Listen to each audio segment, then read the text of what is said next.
Israel's cabinet has signed off on the first phase of the peace deal with the hostages set to be returned early next week. So what's next? A lot, actually. I'll break it down. Plus, we're learning more about the seriously twisted tale of the man accused of setting the historically tragic Palisades fire. Like, why did his sister move out of her home to get away from him?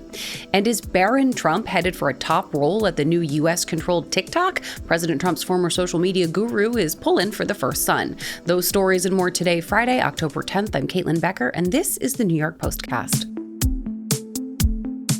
An adversary of President Trump, one who doggedly pursued him in court, is now on the receiving end. New York Attorney General Letitia James was indicted by a federal grand jury on Thursday on a single count of bank fraud. The indictment was handed up in the Eastern District of Virginia, the same jurisdiction where former FBI Director James Comey was indicted last month. Now, James's indictment comes after claims that New York's top lawyer falsified records to get some sweetheart home loans for a property in Norfolk, Virginia that she claimed as her principal residence in 2023. That was when she was beginning her second term in her role in New York. James has called the allegations baseless and said that she bought the home with her niece, who uses it as her primary residence. Now, Letitia James is not one of the president's favorite people, to put it mildly. She ended up in President Trump's crosshairs after she won a civil case against the Trump Organization last year for inflating the value of its real estate empire. The president was ordered to stop doing business in the Big Apple and pay $355 million in penalties in that case. But that financial penalty, as you know from listening right here every day, was overturned, and the rest is caught up in appeals.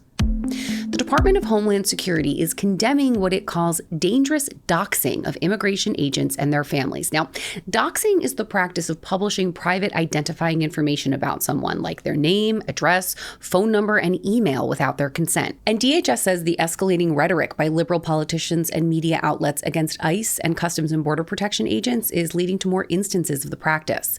DHS Assistant Secretary Tricia McLaughlin said of the trend, quote, "The men and women of ICE and CBP are fathers and mothers, sons and daughters.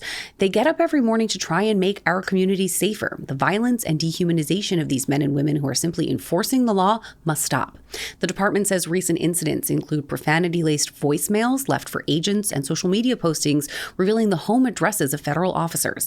Those, DHS says, have led to several arrests. Now, if you thought the story of Jonathan Rinderknecht, the 29-year-old Uber driver accused of starting the Palisades fire, was crazy before, buckle up. Authorities say last month, Rinderknecht threatened to burn down his sister's house and to shoot his brother-in-law with a gun hidden in a stuffed animal. I know, it sounds really unhinged. The family was so concerned, they moved out of the house to get away from him. And I'm just getting started here. Weeks after prosecutors say he started the fatal Los Angeles wildfire, Rinderknecht filed claims that his unidentified male neighbor lured him to his apartment where he smoked drugs, watched violent pornography, and tried to rip off Rinderknecht's pants.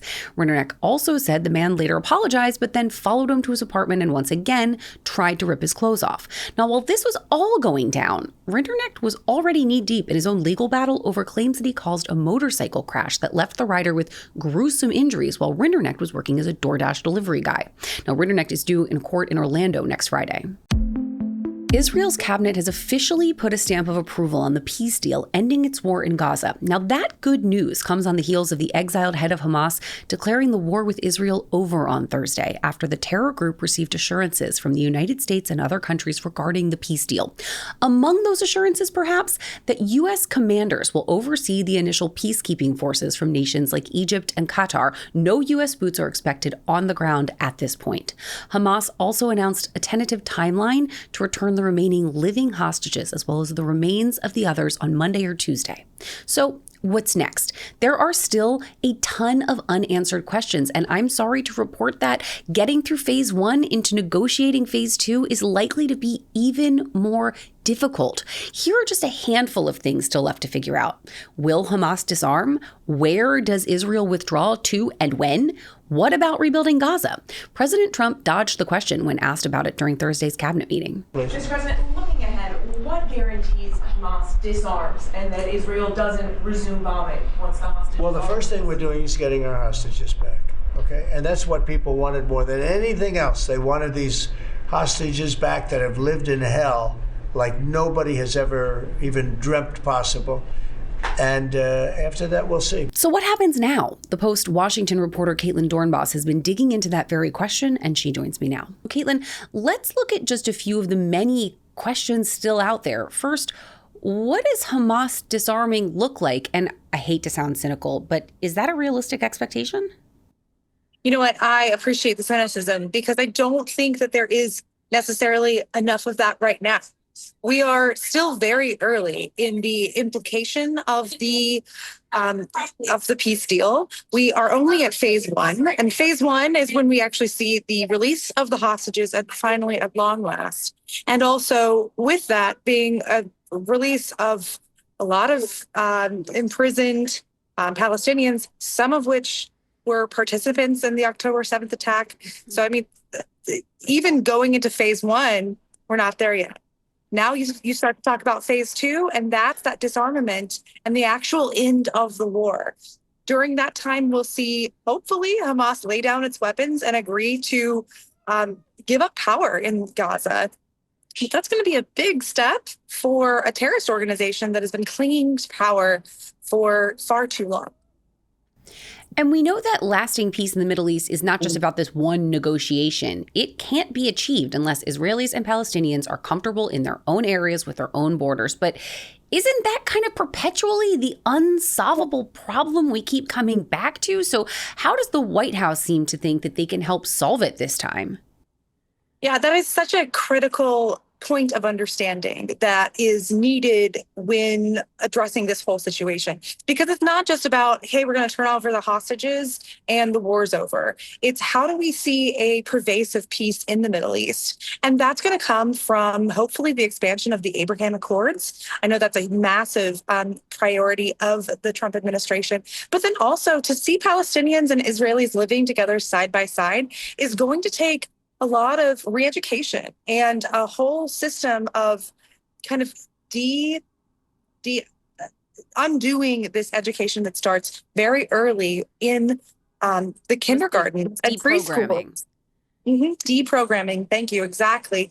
Because right now, I mean, you've childhood textbooks that teach children in Gaza to hate Israel. And it's really hard to try to see some kind of actual lasting peace if these two sides continue to hate each other. And then there's a question of how do you rebuild on top of all of that? I mean, Gaza has essentially been leveled. There isn't much left. So the structure of it, who pays for that rebuild? How is it done? Where do all these displaced Palestinians go in the meantime? I mean, I know that was like 3 questions in one, but there's so much to still figure out. I think your questions exactly point out just how much more there is to figure out. I mean, while we are all celebrating the release of hostages, hopefully that does happen. It sounds like that's on its way, but I'm not going to I'm not going to sigh a sigh of relief until the hostages are home. And then that just opens up a whole new level of questions over the reconstruction of Gaza and who's going to run it and all of the questions that make sure that we don't end up in the same place that we were, just a couple weeks ago. Yeah, because phase one is, okay, what's the immediacy? What are we dealing with right here? The human beings who are being held captive, the issues that are right in front of us. And then how do we address big picture? So you're right. There's still a lot ahead of us. Yeah. And Dornbos, you are on top of it for us, as always. I really appreciate you. Thank you so much. Appreciate it. Who will lead the soon-to-be American-controlled TikTok? Possibly Barron Trump. He's 19 years old. Yep, the first son, who just started his sophomore year in college, is being pitched for one of the top jobs when the Chinese social media juggernaut comes stateside. The president's former social media manager, Jack Advent, told the Daily Mail, quote, "I'm hopeful President Trump will consider appointing his son Barron and maybe other young Americans to TikTok's board to help ensure it remains an app young people want to keep using." Now, the president has previously credited his youngest son for helping him reach a younger audience in last year's presidential campaign. Barron recently moved from New York to the White House to attend New York University's D.C. campus, and he's not commented on Advent's push to loop him into the company's leadership. President Trump signed an executive order approving the deal to move control of the company to a group of American investors before posting a TikTok of his own. To all of those young people of TikTok, I saved TikTok, so you owe me big, and now you're looking at me in the Oval Office, and someday one of you are going to be sitting right at this desk, and you're going to be doing a great job also. And finally today, Bill Belichick's fall from top NFL coach to, well, he doesn't have a reality show yet, but things aren't excellent professionally. He's currently, of course, the head coach at the University of North Carolina, and his Tar Heels are not good. The team is 2-3 with some real beatdowns at the hands of opponents that arguably should be at their level. Needless to say, there are more than whispers about Belichick and the university looking for ways out of his very expensive contract.